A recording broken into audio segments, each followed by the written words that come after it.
তো ফাইনালি আমি চলে আসলাম সেই রংধনু পিঠার রেসিপি নিয়ে। এর বিভিন্ন নাম থাকলেও আমি কিন্তু নাম দিয়েছি রংধনু পিঠা। আম্মুর রেসিপিতে আমি জাস্ট একটু হেল্প করেছি। তো আম্মু এই মিক্সির যুগে আর ফুড কালারের যুগেও অথেন্টিক স্বাদ আনার জন্য গাজর, পালং শাক এবং বিটরুট পাটার বেটে সুন্দর করে রস করে নিয়েছে। এরপরে চালের গুঁড়ি সিদ্ধ করে নিয়ে 3 ভাগে ভাগ করে এ পর্যায়ে আমি 3 ভাগে কালারগুলো সুন্দর করে মিক্স করে নিচ্ছিলাম।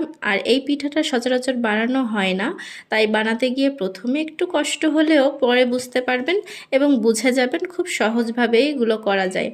তো আম্মুও খুব একটা ভালো পারছিল না, তারপরে একটা একটা ছোট্ট টুকরো করে নিয়ে এটাকে সুন্দর করে নিচ্ছিল।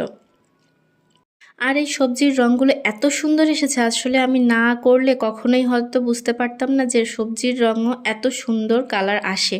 যাই হোক, বলে রাখা ভালো, এই সবজিগুলো থেকে পিঠা বানানোর পরে কিন্তু মোটেই কোনো রকম গন্ধ আসে না।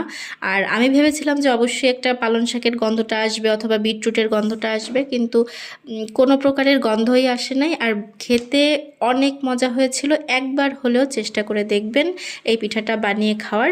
আর এই রেসিপিতে বানালে আপনার হয়তো কষ্টও হবে না তেমন একটা।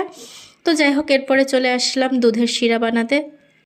এই পর্যায়ে দুধ জাল করে চিনি এলাচ দিয়ে ফুটিয়ে নিয়ে পিঠাগুলো ছেড়ে দিতে হবে 10 মিনিট নেড়ে চেড়ে। এরপরে 1 চামচের মতো গুঁড়া দুধ মেশাতে হবে। এর সাথে গুঁড়া দুধটা মেশালে হবে কি, এটা একটু ঘন হয়ে যাবে, তখন দেখতে এবং খেতে খুবই লোভনীয় হবে। আর পিঠাগুলো দেওয়ার পরে নিশ্চয়ই দেখতে পাচ্ছেন যে এত সুন্দর কালার এসেছে।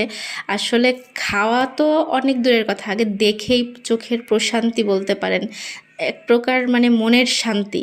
যাই হোক, পিঠাটাও তৈরি হয়ে গিয়েছে। এ পর্যায়ে বলে রাখা ভালো, রান্নার পরে কালারটা একটু হলে কমে যাবে। আপনারা চাইলে এখানে ফুড কালারটা ইউজ করতে পারেন, তাহলে অনেক সুন্দর রং থাকবে।